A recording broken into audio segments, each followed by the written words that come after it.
Hey, welcome everybody to the channel. My name is Robin and I am your Oracle Rising, and that's why I've called my channel Oracle Rising, because I'm on a mission here to help people gain their highest frequency here on Earth. So guys, I had done a talk about twin flame and how to recognize the signs of being in a twin flame relationship, and I had promised that I would do a follow-up with the dark side of twin flames, twin flame recognition and twin flame relationships. So I'm here to do that for you today. So the number one thing here that is the downfall for me anyway that I was able to find was the runner chaser syndrome of twin flame relationship. You know, the thing about twin flames is that even though your souls could be ready for each other, maybe your human people reality bodies are not quite ready to go the distance. So that's why people say that timing is everything. You could have all the chemistry in the world, you could have that soul recognition, you could have that thunderbolt moment, but if you meet your twin flame and they're not ready for you, you guys are going to be running and chasing after each other, and it's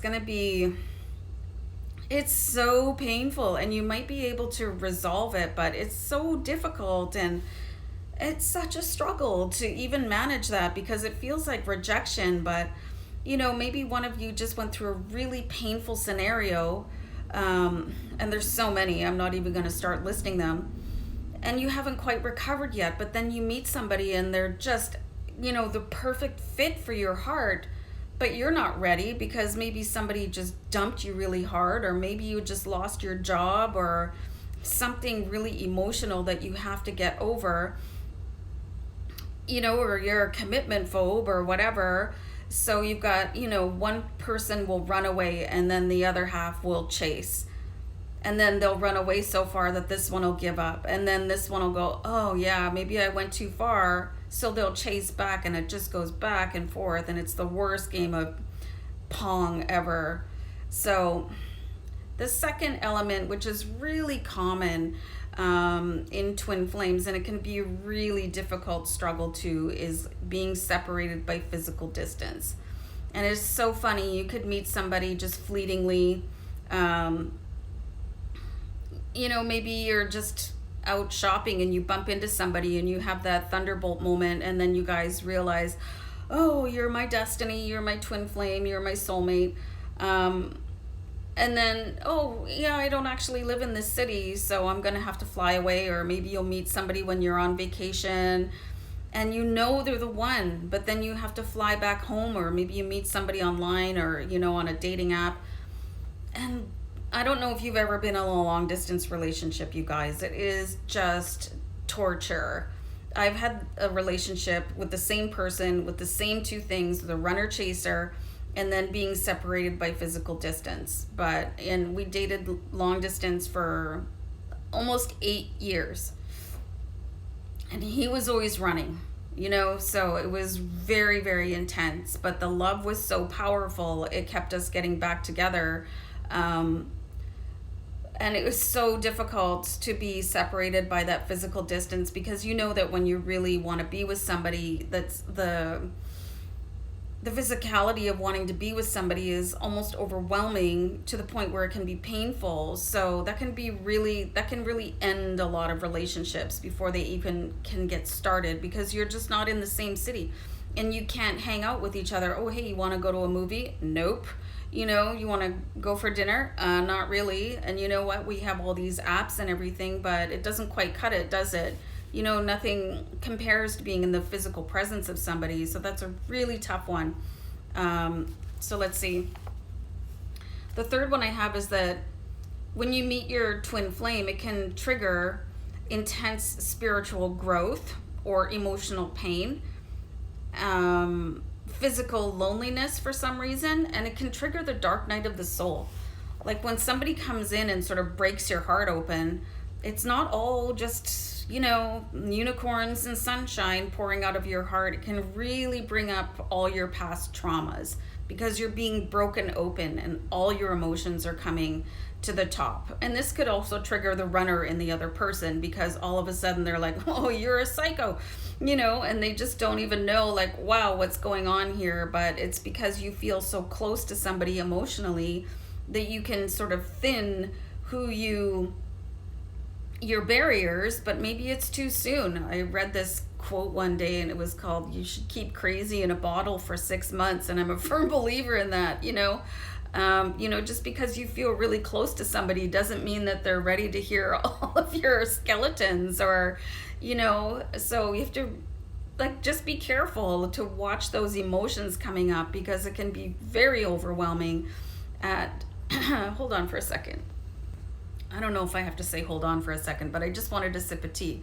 So anyways, keep crazy in a bottle, you guys. Even if you feel all these emotions coming up, maybe the other person's not quite prepared as you are to share on that level. And it can trigger the runner. So I love this fourth one.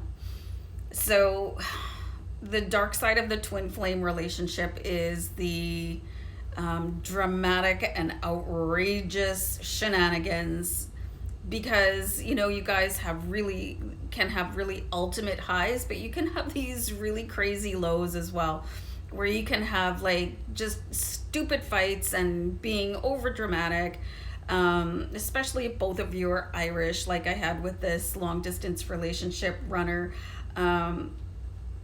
It was just fantastic, but it was not fun.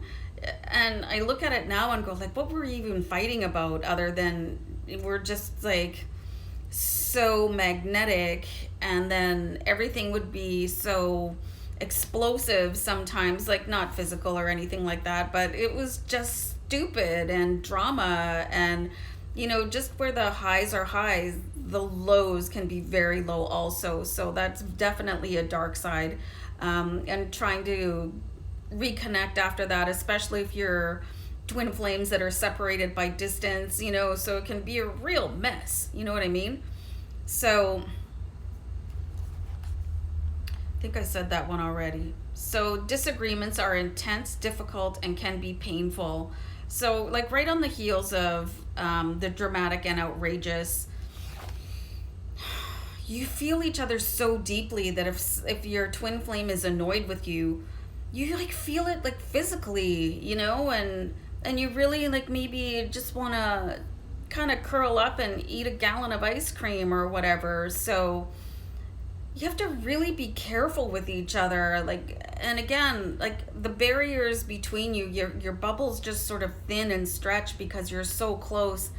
So any sort of emotion that you're having, any sort of negative word that you might let fly, it's going to affect somebody, your twin flame, 100 times more than it would anybody else, because they're already so super sensitive to you.